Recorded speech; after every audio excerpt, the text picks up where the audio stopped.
வணக்கம்மா. சனி ஜெயந்தி, சனீஸ்வர பகவான் அவதரிச்ச நாள் தான் சனி ஜெயந்தின்னு சொல்லலாம். இப்போ பார்த்தீங்கன்னா ராமநவமி கொண்டாடுறோம். இப்போ எல்லாருமே பிறந்த நாள் எப்படி கொண்டாடுறாங்கன்னா ஆங்கில தேதியை வச்சு கொண்டாடுறாங்க. பொதுவாக பிறந்த நாள் கொண்டாடவே கூடாது. நான் சொல்றது மனிதர்களுக்கு என்னன்னு கேட்டீங்கன்னா, நம்ம இந்த பூமியில சஞ்சாரம் செய்யக்கூடிய நாள், அதாவது வாசம் செய்யக்கூடிய நாள், ஒரு 70 வருஷம் 80 வருஷம் இல்லை 90+, அதுபோலலாம் இப்போ வாய்ப்பு இல்லை. ஏன்னா இது கலியுகத்தில் இப்போ ராகுவோட திசை பூமிக்கு நடக்குது. திடீர்னு ஒருத்தருக்கு மரணம் ஏற்படுது. அதில் பார்த்தீங்கன்னா நம்ம ஜாதகத்தில் அல்ப ஆயுள், மத்திம ஆயுள், தீர்க்க ஆயுள். அப்போ லக்னாதிபதி ஆயுள்காரன் சனி, அடுத்து அட்டமாதிபதினு சொல்லக்கூடிய ஆயுள் ஸ்தானாதிபதி, பாக்கியாதிபதி, இவங்கெல்லாம் எப்படி இருக்கான்னு பார்த்து சொல்லலாம். ஆனால் இப்போ தான் அவர் ஒருத்தர் இறப்பார் அப்படின்னு யாரும் சொல்ல முடியாது. மகரிஷி அகத்தியரே அதை எழுதி வைக்கல. அகத்தியர் என்ன சொல்றாருன்னா, நம்ம எல்லாருக்கும் தெரியும், சப்த ரிஷிகளில் முதன்மையானவர், தெய்வாம்சம் பொருந்தியவர், விதியின் விதிக்கே சவால் விடக்கூடியவர் மகரிஷி அகத்தியர். அவ்வளோ புண்ணிய பலம் வச்சிருக்காரு. புதிய மலைக்கு போனோம்னா அவருடைய ஆதிக்கம் அதிகமாக இருக்கும். உலக நன்மைக்காக நிறைய பாடுபட்டது. நம்ம தமிழ் மொழியை பரமசிவனாட்ட வாங்கி முருகப்பெருமானுடைய முன்னிலையில் மதுரை தமிழ் சங்கத்தில் தமிழ் மொழியை அரங்கேற்றம் பண்ணார். அப்பேற்பட்டவர் தான் அவர் சாதாரணவர் இல்லை. அவர் என்ன சொல்றாருன்னா, ஆயுள் அப்படின்றது இறைவனுக்கு மட்டுமே தெரியும்ட்டாரு. ஆனால் ஜோதிட ரீதியாக ஒருத்தருக்கு நீண்ட ஆயுள், தீர்க்க ஆயுள், மத்திம ஆயுள், இல்லை அல்ப ஆயுள் அப்படின்னு சொல்லி அதை சொல்லலாம்னு சொல்லி நிறைய சொல்லியிருக்காரு. அது நிறைய கொடுத்துருக்காரு ஜோதிட நூல்களில். வேத ஜோதிடமும் அதைத்தான் சொல்லுது. கௌசிய சிந்தாமணி, சந்திர காவியம், ஜாதக அலங்காரம், அந்த மாதிரி நிறைய நூல்கள் சொல்லுது. இப்போ இந்த பிறந்த நாளுங்கிறது இப்போ கொண்டாடுறாங்க. அது ஆங்கிலேயர்கள் கொண்டு வர்றது. அவங்களுக்கு ஒரு டைம் பாஸ், ஒரு அதாவது என்ஜாய்மெண்ட்னு சொல்கிறோம்ல அது. ஆனால் நம்ம என்ன செய்கிறோம்னா, அதையவே பிடிச்சிக்கிட்டு அவங்க கொடுத்த டீ காப்பி எல்லாம் குடிச்சிக்கிட்டு அவங்க எதெல்லாம் விட்டுட்டு போனாங்களோ அதையே நம்ம பின்பற்றிக்கிட்டு இருக்கோம். சரி, அது போட்டோம். அப்போ பிறந்தநாள் கொண்டாடுறோம்னா கொண்டாடக்கூடாது. ஏன் கொண்டாடக்கூடாது அப்படின்னா, ஒரு வருஷம் இந்த பூமியில் நம்ம வாசம் செய்யக்கூடிய வருஷம் முடிஞ்சு போச்சுன்னு வருத்தப்படணும். ஏன்னா இந்த பூமியில் பிறக்கிறதுக்கு தேவர்களோட ரெடியாக இருக்காங்க, தயாராக இருக்காங்க, ஆர்வத்தோடு இருக்காங்க. ஏன்னா பூமியில் பிறந்தா நிறைய புண்ணியம் பண்ணலாமா. இந்த கலியுகத்தில் தான தர்மம் பண்ணால் தான் ஒரு மனுஷனுக்கு அதுக்கும் பிறக்கிறது. நமக்கு கீழ்நிலையில் உள்ள உயிர்களுக்கு உதவி செய்கிறது, நமக்கு கீழே உள்ளவங்களுக்கு கடைநிலை ஊழியர் இருக்காங்களா அவங்களுக்கு உதவி செய்கிறது. இதுக்கு தான் மனிதனாக பிறக்க நம்ம கடமையே செய்கிறோம். அது எதுக்காக பிறந்தோம்ன்ற நம்ம ஜாதகத்தை பார்த்து தெரிஞ்சுக்கணும். நம்ம யார், எதுக்காக பிறந்தோம், நம்முடைய கர்மா என்ன அப்படின்னு. சரி, இப்போ பார்த்தீங்கன்னா இப்போ சனி ஜெயந்தி, இப்போ ராமநவமி, கோகுலாஷ்டமின்னு சொல்லி ஸ்ரீகிருஷ்ணர் பிறந்த அவதரித்த திதியை தான் கரெக்டாக எடுக்கிறோம். நம்ம இப்போ நட்சத்திரம் கூட மாறி போகும், ஆனால் திதிங்கிறது மாறாது. சரியாக சந்திரபகவான் 30 நாளைக்கு ஒரு முறை கரெக்டாக அந்த திதிக்கு வந்துடுவார். சந்திரபகவான் பொய்யே சொல்ல மாட்டார். நம்ம கண்ணுக்கு தெரியுது. பிரதமை, திவிதியை, திரிதியை, சதுர்த்தி, பஞ்சமி, சஷ்டி, சப்தமி, அஷ்டமி, நவமி, தசமி, ஏகாதசி, துவாதசி, திரியோதசி, சதுர்த்தசி, பின்ன அது பௌர்ணமி. இந்த 15 திதி. அப்புறம் திரும்பவும் அதே மாதிரி தேய்பிரையில் வரும். அப்போது சந்திர பகவான் மட்டும் சரியாக உதிப்பார். சரியாக அவருடைய தேய்மானம் இருக்கும், வளர்ச்சி இருக்கும். அது அமரபட்சம், சுக்கலபட்சம் அப்படிலாம் சொல்கிறோம்ல.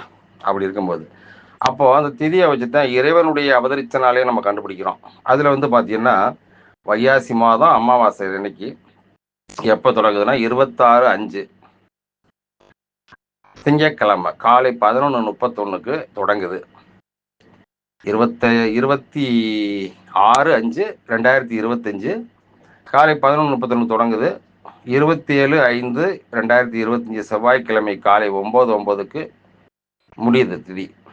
அப்போ சனீஸ்வரன் அவதரிச்ச தினதுன்னா வைகாசி மாதம், ரேவதி நட்சத்திரம், அமாவாசை திதி, இருட்டு.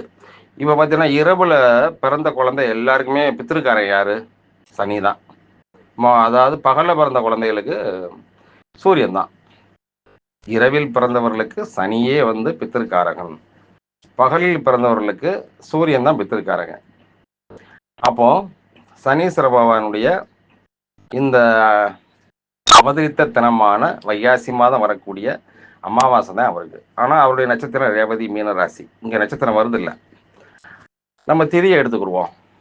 இப்போ அமாவாசை திதி வைகாசி மாதம் சனீஸ்வரனுடைய பிறந்த நாள் எடுத்துக்கிடுவோம். அப்போ சனி என்ன செய்கிறாருன்னா அவதரிக்கிறாரு. அதுக்கு முன்னாடி மும்மூர்த்திகள் திருமூர்த்திகள் இருக்காங்கல்ல, பிரம்மதேவர், பகவான் விஷ்ணு தேவர், பகவான் மகாதேவர். அதாவது பகவான் வந்து பிரம்மதேவர் பார்த்தீங்கன்னா படைப்பு கடவுள். அவர் ஒரு யோசனை சொல்றாரு யார்கிட்ட, விஷ்ணு தேவர்கிட்டையும் மகாதேவர்கிட்டையும். நான் படைக்கிறேன், அவர் காக்குறாரு, நீங்க வந்து அழிக்கிறீங்க அப்படின்னு சொல்லி கேட்கும்போது, நம்முடைய பக்தர்கள் செய்யும் தவறுகளை நம்மால் தண்டிக்க முடியவில்லை. ஏன்னா பக்தனா இருந்தாலும் அவனுக்கும் பஞ்ச இந்திரியங்கள், கர்மேந்திரியங்கள் வந்து வேலை செய்யும். காமம், மோகம், லோபம், குரோதம், மதம், ஆச்சரியம்னு நம்மளால கண்டிக்க முடியல அவங்கள. பக்தர் அப்படின்றனால விட்டு கொடுத்து போயிடுறோம். அப்போ இந்த உலகத்துல வந்து ஒருவர் நடுநிலையான ஒருத்தர் இருக்கணும்.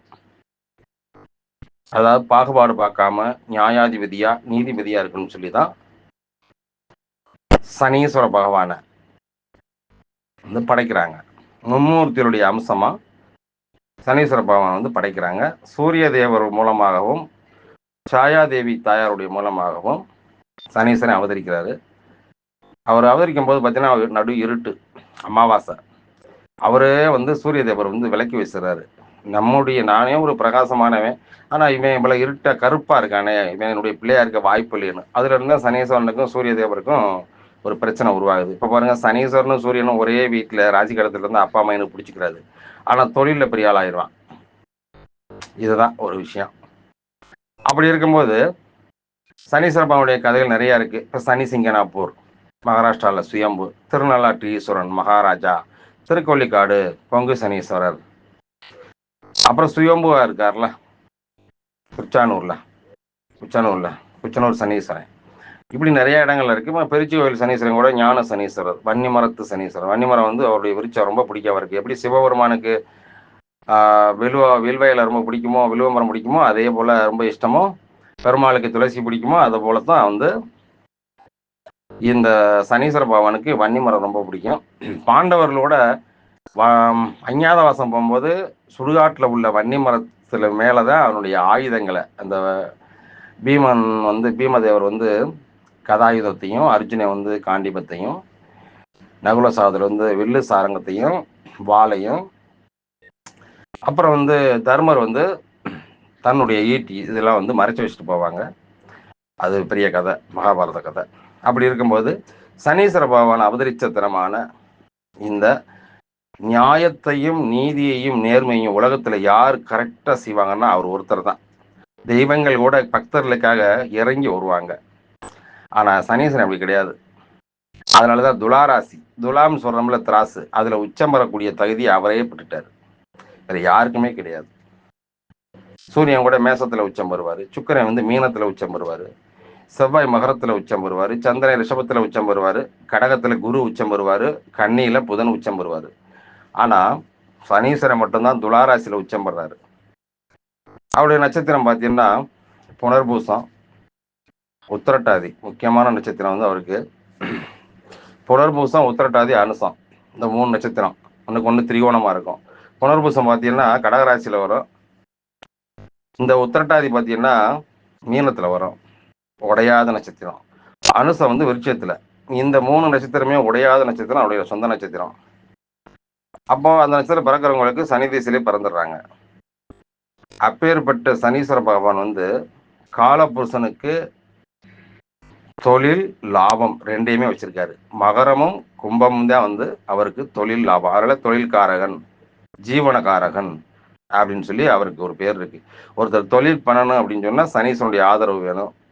ஒருத்தர் அரசியல்ல இருக்காரு அப்படின்னா மக்கள் செல்வாக்கு வேணும்னா அவர் தான் எல்லாமே.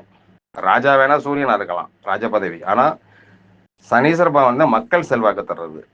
ஒரு கம்பெனி வச்சிருக்காரு ஒரு நிறுவனம் ஒருத்தர்னா 1000 பேர் வேலை செய்யறாங்கன்னா அந்த 1000 பேரும் லேபர் சப்போர்ட், முதலாளிக்கு விசுவாசமா இருக்கிறவங்க எல்லாம் வந்து சனீஸ்வரன் தான். இப்படி ஒவ்வொரு விஷயத்துக்கும் பார்த்தீங்கன்னா அவருக்கு 1000 காரவத்தம் இருக்கு. சுடுகாட்டில் பிணத்தை எரிப்பவர்கள், கடைநிலை ஊழியர்கள், நடைபாதை வியாபாரிகள், அதன் பிறகு கூலி ஆட்கள், நம்ம வீட்டில் வேலை செய்கிறவர்கள், இந்த மாதிரி நிறைய சொல்லிட்டே போகலாம். அவங்க நம்ம மதிக்கணும், அவங்களுக்கு வந்து நம்ம தகுந்த மரியாதையை கொடுக்கணும். அவங்களாம் சனியோட ஆதிக்கம். காலைல ஒரு செருப்பு முதற்கொண்டு அவர் தான், கடைநிலை எல்லாமே அவர் தான்.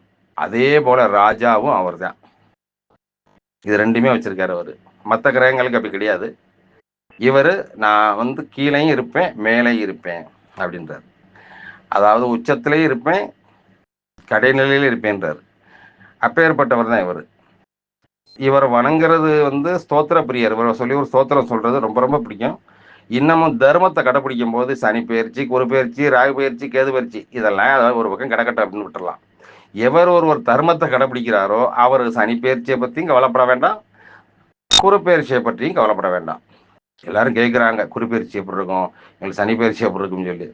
நம்ம ஜாதக பலன்தான் சொல்றது. ஆனால் அது கோச்சாரங்கிறது கொஞ்சம் எடுத்துக்கலாம். குரு பயிற்சி குரு 5, 7, 9 இருக்கும்போது சிறப்பாக இருக்கும், 11 இருக்கும்போது சிறப்பாக இருக்கும், அப்போ 2 இருக்கும்போது சிறப்பாக இருக்கும்னு சொல்றது. அதெல்லாம் வந்து உலகத்துக்கு தான். ஆனால் நமக்கு நம்ம பிறக்கும் போதே நம்மளுடைய தலையில என்ன எழுதியிருக்கோ அதுதான், அந்த தசாபுத்தி தான் நமக்கு வேலை செய்யும். ஒருத்தர் மகர ராசி ரஜினிகாந்த் சூப்பர் ஸ்டார், அதை போல எத்தனையோ பேர் இருக்காங்க. ஆனா எல்லாருமே சூப்பர் ஸ்டார் ஆக முடியுமா? ஆக முடியாது. காரணம் என்ன? சூப்பர் ஸ்டார் பிறந்த நேரம் பெங்களூர்ல 11:35 1950 பிறந்திருக்காரு. 12/12/1950 பிறந்திருக்காரு. 11:35 இரவு பெங்களூர்ல. அதே நேரத்துல எத்தனையோ குழந்தை பிறக்கும். இதுதான் முத கண்டுபிடிக்கணும். அந்த ஒரு கலை பாகை மாறும் போது அப்படியே தலையெழுத்தே மாறிடும். அப்போ சனீஸ்வர பகவானுடைய செய்திக்கு வருவோம். சனீஸ்வர பகவான் வணங்குறது எப்படி அப்படின்னா, பொதுவா வந்து அவருடைய ஸ்தோத்திர பிரியர். இப்ப வந்து பாத்தீங்கன்னா கைலாயத்துல சிவபெருமானை பார்த்து கேட்கிறாரு. யாரு? நாரத மகரிஷி.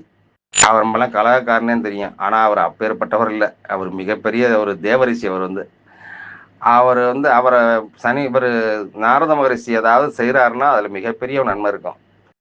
ஆனா பார்க்கும்போது பலாப்பழம் மாதிரி கொஞ்சம் மாறியா கரடுமுரடா இருக்கும். அதனாலதான் நாரதர் கழகம் நன்மையில் முடியும் அப்படின்வாங்க. அப்போ சிவபெருமானை பார்த்து ஒரு கேள்வி கேட்கிறாரு. பரமசிவனாட்டே கேட்கிறாரு. அப்ப சொல்றாரு, நாரதா என்னையவே பிச்சை எடுக்க வச்சுட்டேன் அவன். அப்பேற்பட்டவன் தான் சனீஸ்வரன். ஆனா அவனுக்கு சக்தி யார் கொடுத்தா? நாங்க தான் கொடுத்தோம் அப்படின்னுவாரு. அப்போ சிவபெருமானை பார்த்து, பகவானே என்ன செய்தால் சனி பகவானால் உண்டாகும் துன்பங்கள் விலகும், இதை தங்கள் வாயிலாக கேட்டறிய விரும்புகிறேன் என்று கேட்டார். பரமேஸ்வரன் கூறினார், நாரதரே, நான் சொல்லப்போகும் விஷயத்தை கவனமாக கேளுங்கள். ஏனென்றால் பக்தியுடன் இதை கேட்பவர்கள் கூட துன்பங்களிலிருந்து விடுதலை பெற முடியும். சனி பகவான் சாதாரணமானதென்று எண்ணக்கூடாது. சகல கிரகங்களுக்கும் அரசனை போன்றவர் சனீஸ்வரன். சூரிய பகவானுடைய மகன், கருத்த தேகம் உடையவன். அவரால் உண்டாகும் துன்பத்தை வென்ற அரசனுடைய கதையை கூறுகிறேன் கேள் என்றார். ரகுகுலத்தில் பிறந்த தசரதன் என்ற அரசன் மிகவும் பிரபலமானவன். மகா பராக்கிரமசாலியான 7 கண்டங்களுக்கும் அதிபதி. அந்த மன்னன் ஆண்டு வரும் காலத்தில் சனி பகவான் ரோகிணி நட்சத்திரத்தில் பிரவேசிக்கும் காலம் வந்தது. சனி பகவான் ரோகிணி நட்சத்திரத்தில் சஞ்சரிக்கும் காலத்தில் மிக கொடிய பஞ்சம் தோன்றி 12 ஆண்டுகள் வரையில் பூலோகத்தில் கொடிய துன்பத்தில் ஆழ்த்துவதாகும். அதை நினைத்து தேவர்கள் அசுரர்கள் எல்லோருமே பயந்து நடுங்கிக் கொண்டிருந்தார்கள். அதை பற்றி குல உருவான வசிஷ்டர் முதலான ரிஷிகளையும் மந்திரிகளையும் கூட்டி பூலோகத்தில் துன்பம் நேராமல் தடுப்பதற்கு ஏதாவது வழி இருந்தால் கூறுங்கள் என்று கேட்டார். அதற்கு வசிஷ்டர், இது பிரஜைகள் துன்பப்பட வேண்டிய காலம், இதை தடுப்பது என்பது பிரம்மாவாலும் முடியாத காரியம் அப்படின்னு சொல்றாரு. ரோகிணி நட்சத்திரத்தை வந்து சனீஸ்வரன் பிடிக்கும் போது இந்த பூமிக்கு 12 ஆண்டுகளுக்கு பஞ்சம் ஏற்படும், மழை பெய்யாதுன்றாரு. 12 ஆண்டுகளுக்கு பூமிக்கு மழை வரலைன்னா என்ன செய்யறது? அன்னைக்கு ராஜா கேட்பாரு, அந்த காலத்து ராஜா அமைச்சர்கிட்ட. இவர் அந்த புறத்தில் இருப்பாரு. யாரு? மகாராஜா. அமைச்சரே, மாதம் மும்மாறி பொழிந்ததா அப்படின்னு கேட்பாரு. மக்கள் எல்லாம் சௌக்கியமா இருக்காங்களான்னு கேட்பாரு. ஏன் மும்மாறினா, ஒரு நாளைக்கு மழை பெய்யணும், 9 நாளைக்கு வந்து மழை பெய்யக்கூடாது. ஒரு நாளைக்கு மழை பெய்யணும், 9 நாளைக்கு மழை பெய்யக்கூடாது. அதே போல் ஒரு நாளைக்கு மழை பெய்யணும், 9 நாளைக்கு மழை பெய்யக்கூடாது. ஏன்னா தினமும் மழை பெய்ஞ்சுன்னா பூமி விரட்டி தாங்காது. அதுக்காக தான் மாதம் மும்மாறி பொழிந்ததான்னு சொல்லுவாங்க அந்த காலத்துல. சரி. அப்படி இருக்கும்போது தசரத மகாராஜா என்ன செய்றாருன்னா, அவரு சும்மா இருக்கல. எப்படியாவது பூலோகத்திற்கு சனி பகவானால் ஏற்படக்கூடிய துன்பம் நேராமல் பாதுகாக்க வேண்டும் என்று மனதில் உறுதி செய்து கொண்டவராக வஜ்ர கவசம் தரித்து தன் வில்லையும் அநேக விதமான பானங்களையும் எடுத்துக்கொண்டு நட்சத்திர மண்டலத்தில் பிரவேசித்தார். தசரதர் 10 திசைகளுக்கும் ரதத்தை விடுவாராம். ரதத்திலே போயிட்டு வருவாராம் சொர்க்கத்துக்கு. அவ்வளவு புண்ணியம் பண்ணவர். அவர் தான் ஸ்ரீராமச்சந்திரமூர்த்தியோட அப்பா. பெருமாளே வந்து ஒருத்தருக்கு பிள்ளையா பிறக்கிறாருன்னா அப்ப அவர் எவ்வளவு புண்ணியம் பண்ணியிருப்பாரு. சூரிய மண்டலத்துக்கு அப்பால் வெகு தூரத்தில் பிரகாசித்த ரோகிணி நட்சத்திரத்திற்கு பின்பாகத்தில் தன்னுடைய ரதத்தில் அமர்ந்தபடி அந்நட்சத்திரத்தையே பின்தொடர்ந்து செல்ல தொடங்கினார். அன்னப்பறவைகள் போல் தூய வெண்ணிறமான பொறுவிகளோடு கூடிய அந்த ரதம் ஒளிவிட்டு பிரார்த்தித்தது. அதன் மேல் அசைந்த அடிய கொடி எதிரிகளை விலகிச் செல்லும்படியாக எச்சரித்தது. தசரதர் இன்னொரு சூரிய பகவான் போல் ரோகிணி நட்சத்திரத்தை பின்தொடர்ந்து சென்று கொண்டிருந்தார். வில்லை வளைத்து 4 எடுத்து அப்படி போயிட்டே இருக்காருன்னு வச்சுக்கிறீங்களேன். அப்போ அனைவரையும் பயந்து நடுங்குபடி செய்பவன் சனீஸ்வர பகவான் தசரதனை பார்க்கிறாரு. தசரதன் புன்னகை புரிந்தபடி சனி பகவான் பார்க்கிறாரு. சனி பகவான் சொல்றாரு, தசரதா, உன்னுடைய வீரம் எதிரிகளுக்கு சிம்ம சொப்பனமாக இருக்கும். தேவர், அசுரர், மனிதர், சித்தர், வித்யாதரர், கந்தர்கள், யச்சர்கள், ராஜசர்கள், நாகர்கள் யாருமே என்னை எதிர்க்க துணிய மாட்டார்கள். ஆனால் நீ என் பார்வைப்பட்டவுடன் அவர்கள் சாம்பலாக போய்விடுவார்கள். ஏ ராஜேந்திரா, நீ மகா தவங்களை செய்தவன், அதிகமான புண்ணிய பலம் பெற்றவன். ஆகையாலேயே என் பார்வை பட்டும் கம்பீரமாக நிற்கிறாய். உனக்கு வேண்டிய வரத்தை கேள், நீ எதை கேட்டாலும் தருகிறேன் என்று கூறினார். தசரதன் சனி பகவானை பார்த்து, ஏ சௌரி, தங்கள் எக்காலத்திலும் ரோகிணி நட்சத்திரத்தை பின்னம் செய்யக்கூடாது. சூரியர் சந்திரர் உள்ள வரைக்கும் இனி எக்காலத்திலும் அது நடக்கக்கூடாது என்று அந்த வரத்தையே தங்களிடமிருந்து பெற விரும்புகிறேன் என்று கூறினார். அவ்வாறே ஆகு என்று கூறிய சனி பகவான், நான் எப்போதுமே 27 நட்சத்திர கூட்டத்தில் அடிச்சு நொறுக்கிட்டு வருவார். ஆனால் ரோகிணி மட்டும் விட்டுருவார். அது வரம் கொடுத்துருக்காரு தசரத மகாராஜாவுக்கு. இருந்தாலும் உனக்கு என்ன வர வேணுமோ கேள்விங்காரு. சனீஸ்வரனே கேட்கிறாரு, உனக்கு என்ன வர வேணும் அப்படின்னு சொல்லி. வேற யாரும் கேட்கல. பாருங்க எவ்வளவு பாக்கியவான் பாருங்க தசரத மகாராஜா. எதுவாயினும் உனக்கென்று எதையும் கொடுக்காமல் செல்ல மாட்டேனாலும் உனக்கு வேண்டிய வரத்தை கேள் என்று கூறினார் சனி பகவான். தசரதன் சனி பகவானை பார்த்து, ஆதவன் மைந்தனே, ரோகிணி நட்சத்திர மண்டலத்தை தாங்கள் பின்னம் செய்வதால் 12 ஆண்டுகளுக்கு நீடிக்கக்கூடிய கொடிய பஞ்சம் ஏற்படும் என்று கேள்விப்பட்டிருக்கிறேன். அப்படி நீண்ட பஞ்ச காலமும் ஏற்படக்கூடாது. அதையே நான் தங்களிடமிருந்து முக்கிய வரமாக பெற விரும்புகிறேன் என்று தசரதன் மீண்டும் கூறினார். சனி பகவான் தசரதனை பார்த்து சொன்னார், அதைத்தான் முன்பே கொடுத்து விட்டேனே. என்னிடமிருந்து இந்த வரம் பெற்றதால் உன்னுடைய கீர்த்தி உலகம் உள்ள வரைக்கும் நிலைத்திருக்கும். உலகில் உன் பெருமை பேசப்படும். உன்னிடம் நான் மிகவும் மகிழ்ச்சி அடைந்தவனாக இருக்கிறேன். வேறு என்ன வர வேண்டுமோ கேள் என்றார் சனி பகவான். தசரதன் வாக்கு தேவதையாகிய சரஸ்வதி தேவியை தியானித்து தன் பின் சனி பகவானை குறித்து ஸ்தோத்திரம் செய்ய தொடங்கினார். வாக்கு தேவதை யாரு? சரஸ்வதி மாதா. நம்மளுடைய வாக்கு பழிக்கணும் அப்படின்னா சரஸ்வதி அம்மா நம்ம ஜாதகத்துல வாக்கு ஸ்தானாதிபதி. அவங்களுடைய அந்த வாக்கு ஸ்தானாதிபதி சரியா இருந்தாச்சா சரஸ்வதி அம்மாவுடைய அனுகிரகம் கிடைக்கும். இது புண்ணிய பலத்தால கிடைக்கிறது. பொய் சொல்லாம இருக்கிறது, மற்றவங்களை கடுஞ்சொல் பேசாம இருக்கிறது, இந்த மாதிரி விஷயங்கள் செய்யும் போது அவங்க வாக்கு பழிக்கும் அப்படின்றதான் மாதா சரஸ்வதியுடைய அந்த கடாட்சம். அப்போ இந்த சோத்திரம் சொல்றாரு. இந்த சோத்திரத்தை கவனிக்கலாம். நம கிருஷ்ணாய நீலாய சதகண்ட நிபாயச நம காலாக்னி ரூணாய கிருதாந்தாயச வை நமோ நமக நமோ நிமலாம்ச தேகாய தீர்க்கஸ்மரு சடயச நமோ விசால நேத்ராய சுஸ்கோதர பயாக்குருதி நம புஷ்கல காத்ராய ஸ்தூல ரோமநேத வை நமோ நமக நமோ தீர்க்க யசுஸ்காய காலரம்ஷ்ட நமஸ்துதே நமஸ்தே கோடாசாய துர்நிரீச்சாய வை நமோ நமக நமோ கோராய ரௌத்ராய பீஷ்ணாய கவாலினே நமஸ்தே சர்வ பஷாய பலிமுக நமஸ்துதே சூரியபுத்திர நமஸ்தேஸ்து பாஸ்கர பயதாயச அதோத்ருஷ்டே நமஸ்தேஸ்து சம்மர்த்தக நமஸ்துதே நமோ மந்தகதே துப்பியம் நிசிம்திரசாய நமஸ்துதே தபசாதக தேகாய நித்ய பியோகரதாய நமோ நித்யம் சதார்த்தாய அதிருப்தாய ச வை நமோ நமக ஞான சசூர் நமஸ்தேஸ்து கச்சபாசூனவே துஷ்டோ தகாஷ்வை ராஜ்யம் ருஷ்டோ கொரஷு தர்ஷ்னாத். இது சமஸ்கிருதத்துல இந்த சோத்திரத்தை தசரத மகாராஜா சனீஸ்வரனை நோக்கி சொல்றாரு. இதோடைய விளக்கம் என்னன்னா, இதோடைய தமிழாக்கம் என்னன்னா, கரியவனே, நீல நிறம் படைத்தவனே, நீலகண்டன் போல் சிவந்த காலாக்கினி போன்ற உருவம் உடையவனே, உன் கருணையை பெற வேண்டி மீண்டும் மீண்டும் வணங்குகிறேன். மாமிசம் இல்லாத உயர்ந்த தேகம் படைத்தவனே உன்னை வணங்குகிறேன். அகன்ற விழியலை உடையவனே உன்னை வணங்குகிறேன். பயங்கரமான தோற்றம் உடையவனே உன்னை நான் வணங்குகிறேன். புஷ்கல கோத்திரத்தில் பிறந்தவனே, தடித்த ரோமம் உடையவனே உன்னை நான் வணங்குகிறேன். அகன்ற தாடை உடையவனே, ஜடாமுடி தரித்தவனே, அகன்ற கண்களும் ஒட்டிய வயிறுமாக பயங்கரமான தோற்றம் உடையவனே உன்னை நான் வணங்குகிறேன். ஏ சூரிய புத்திரனே, சூரியனுக்கு பயத்தை உண்டாகக்கூடியவனே, மெதுவாக நடப்பவனே, நீண்ட தவத்தால் வருந்திய தாகம் உடையவனே, யோகத்தில் நிலைத்திருப்பவனே உன்னை வணங்குகிறேன். ஞானக்கண் உடையவனே, கச்சப் குமாரன் ஆகிய சூரியனின் புத்திரனே உன்னை வணங்குகிறேன். ஏ சனி பகவானே, நீ கருணை காட்டினால் உன்னுடைய அன்புக்கு பாத்திரமான மனிதன் மகாராஜனாகிறான். யானை, சேனை, படைகளும் அந்தஸ்தும் பெறுகிறான். அதே போல் உங்களுடைய கோபத்திற்கு ஆளாபவன் எவ்வளவு உயர்ந்த நிலை இருந்தாலும் அக்கணமே எல்லாவற்றையும் இழந்து பரம தருத்தரனாய் விடுகிறான். ஏ சனி பகவானே, தேவர், அசுரர், மனிதர் ஆயினும், சித்தர், வித்யாதரர், உரகர் ஆயினும், அவர்கள் எதிலுமே அல்லராயினும் அவர்கள் மேல் உங்கள் பார்வை பட்டுவிட்டால் அவர்கள் வேரோடு அழிந்து போகிறார்கள். ஆகையால் நீங்கள் அனுக்கிரக மூர்த்தியாக கருணை கண் கொண்டே பார்க்க வேண்டும். உங்களை தொழுது சேவை செய்கின்ற பாக்கியத்தை அளிக்க வேண்டும் என்று தசரதன் பிரார்த்தனை செய்தார். இந்த ஸ்லோகம் தான் வந்து சனீஸ்வரனுக்கு இருதயம் போன்றது. சரி, இதை பற்றி அப்புறம் பேசுவோம். மகா பகவானும் பயங்கரமானவனும் கிரகங்களுக்கு அரசனுமான சனி பகவான் இந்த ஸ்தோத்திரத்தை கேட்டு மிகவும் மகிழ்ச்சி அடைந்தவனாக, ஏ ராஜேந்திரா, உன்னிடம் நான் மிகவும் பிரியமுள்ளவனாகிவிட்டேன். உன்னுடைய ஸ்தோத்திரம் எனக்கு அளவு கடந்த மகிழ்ச்சி அளிக்கிறது. உனக்கு என்ன வர வேண்டுமானால் கேள், தருகிறேன் என்றார். அதை கேட்ட தசரதன், ஏ சௌரி, இன்று முதல் யாருக்கும் துன்பம் அளிக்க கூடாது. தேவர், அசுரர், மனிதர், பறவைகள், விலங்குகள், ஊர்ந்து செல்லும் ஜந்துக்கள் எவருக்கும் தீங்கு செய்யலாகாது என்றார். அதை கேட்ட சனி பகவான், ஏ ராஜனே, நீ கேட்ட வரம் சரியானதுதான். ஆனால் ஒரு நிபந்தனை. நீ இப்போது கூறிய அந்த சோத்திரத்தை படிப்பவர் யாரானாலும் ஒரு நாளைக்கு 1 அல்லது 2 தடவையேனும் பாரணம் செய்து வருபவர் எவரானாலும் அவர் அக்கணமே என்னால் உண்டாகும் பீடைகளிலிருந்து விடுபடுவார். உளுந்து, எள்ளு முதலானவற்றை உரிய தர்ஷனோடு தானம் செய்பவர்கள், கரிய நிற பசுவை தானமாக கொடுப்பவர், என்னுடைய நாளான சனிக்கிழமைகளில் நீ கூறிய அந்த சோத்திரத்தை சொல்லி பூஜை செய்த பிறகும் இந்த சோத்திரத்தை ஜபித்துக் கொண்டிருப்பவரை நான் ஒரு நாளும் துன்புறுத்த மாட்டேன். கோச்சாரத்தின்படியாகவும் ஜென்ம லக்கணத்தின்படி வரும் அந்தர திசைகளின் கூட என்னால் துன்பம் நேராமல் ரட்சிப்பேன். ஏ ரகுநந்தனா, உனக்கு நான் இந்த வரத்தை அளிக்கிறேன் என்று கூறினார். தசரதன் அதன் பிறகு சனி பகவானை வணங்கி விடைபெற்று தன்னுடைய ரதத்திலே நாடு திரும்பினார். அன்று முதல் சனிக்கிழமைகளில் அதிகாலையில் எழுந்து எண்ணெய் தேய்த்து குளித்து பின் சிரத்தையோடு இந்த சோத்திரத்தை படிப்பவர் சகல துன்பங்களிலிருந்து விடுபட்டு நரக வேதனை அடையாமல் மோட்சலோகத்தை அடைவார்கள்.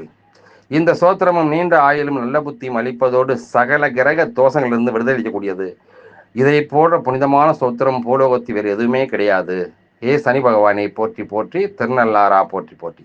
இந்த சோத்திரம் வந்து பத்மபுராணத்திலிருந்து நம்ம வந்து கிடைச்சிருக்கு நம்மளுக்கு. அதுல இருந்து இந்த சோத்திரம் தான் ஒரு நாளைக்கு 1 அல்லது 2 முறை படிக்கிறது. அதாவது இதை வந்து மகரிஷி நாரதர் கேட்கிறாரு, தேவரிஷி, சனீஸ்வரா, இந்த சோத்திரத்தை படிச்சா நீ ஒரு தீயவன் படிக்கிறான், ஒரு மகா பாவி படிக்கிறான்னு வச்சுக்க, அவனை நீ மன்னித்து விடுவாயா, அவனை துன்புறுத்த மாட்டாயா அப்படின்னு கேட்கிறாரு. அப்ப சனீஸ்வரன் சொல்றாரு, அவனை இந்த சோத்திரத்தை படிக்க விட மாட்டேன். என்னுடைய மாயா சக்தி அவனை பாவியலை இந்த சோத்திரம் கண்ணில் படாது, பாவியலுக்கு கண்ணில் படாதுன்றார். இந்த சோத்திரம் யாருக்கு கண்ணில் படுதோ, யார் இதை தினமும் 1 அல்லது 2 முறை பாராயணம் செய்கிறாரோ அவருக்கு புண்ணியம் சேர்ப்பதற்கு நான் வழிகாட்டுவேன். அவர் சேர்க்கும் புண்ணியத்தின் மூலமாக அவருக்கு நான் வெகுமதியை அளிப்பேன் அப்படின்னு சனீஸ்வரன் சொல்றாரு. இப்ப பாருங்க, இந்த சோத்திரம் வந்து அவ்வளவு ஒரு அற்புதமான சோத்திரம். தசரத மகாராஜாவுடைய சோத்திரம். உலகம் உள்ள அந்த கீர்த்தி சந்திர சூரியர் உள்ள வரைக்கும் இந்த சோத்திரத்துக்கு அப்போ ஒரு மகிமை. அப்போ இந்த மாதிரி சோத்திரத்தை வந்து நம்ம படிச்சு அவருடைய அந்த ஜெயந்தி அன்னைக்கு, அவர் அவதரிச்ச திருநாள் அன்னைக்கு அவரை போற்றுவோம், அவரை வணங்குவோம். இதுதான் அவர் செய்ய வேண்டியது. அவர் கோயிலுக்கு போய் நவக்கிரகங்களில் உள்ள சனீஸ்வரனுக்கு கருங்குவலை மலரில் அர்ச்சனை செய்து நெய்தீபம் ஏற்றி அவரை வணங்கிட்டு வந்துடுறது ரொம்ப ரொம்ப சிறப்பு. அதோட நியாயத்தையும் தர்மத்தையும் கடைபிடிக்கும் போது நமக்கு எந்த ஒரு துன்பங்களும் ஏற்படாது. உடல் ரீதியா, மன ரீதியா, வாக்கு ரீதியா எந்த ஒரு கஷ்டமும் ஏற்படாது. நலமோடு இருக்கலாம். சனீஸ்வர பகவான் வந்து நம்முடைய தலைவர். அவர் வந்து நம்முடைய பிரபு. அவரை வணங்கி எல்லாரும் நலம் பெறணும்னு சொல்லி வேண்டிக்கிறேன். இன்னும் நிறைய சோத்திரங்கள் இருக்கு அவருக்கு. ஆனா முக்கியமானது இப்போ நான் சொன்ன இந்த தசரத மகாராஜாவுடைய சோத்திரம் தான். இதை வந்து எல்லாரும் படித்து பயன்பெறணும். அந்த நாள் 27ஆம் தேதி அதாவது சனீஸ்வரனுடைய அந்த அவதரிச்ச தினம். அவர் வந்து பார்த்தீங்கன்னா சிவவர்மன் கேட்குறாரு சனீஸ்வரன்ட்ட, சனி மனிதர்களுக்கு என்ன குணம், தேவ குணமா ராட்சச குணமா அப்படின்னு கேட்குறாரு. ரெண்டுமே மிக்ஸ் ஆகி கொடுங்கன்றவாரு. இதை சனீஸ்வரன் தான் கேட்பாரு. யார் கேட்குறா? சிவபெருமானே கேட்பாரு. மனிதர்களுக்கு என்ன குணம் கொடுக்க அப்படின்னா, மனித குணத்துக்கு மனிதர்களுக்கு வந்து தேவ குணத்தையும் அசுர குணத்தையும் ரெண்டையும் கலந்தே கொடுங்க அப்படின்றாரு. அப்பேற்பட்ட குணம் தான் மனித குணம். பச்சோந்தி குணம் தான் மனித குணம். இதுல நம்ம தேவகுணமா மாறணும் அப்படின்னா நன்னடத்தை, ஒழுக்கம், சத்தியம், தர்மம் இதுபடி நம்ம நடந்தோம்னா நாமளும் தேவனாகலாம்னு சொல்லி இந்த பதிவை முடிச்சுக்கிறேன். நன்றி.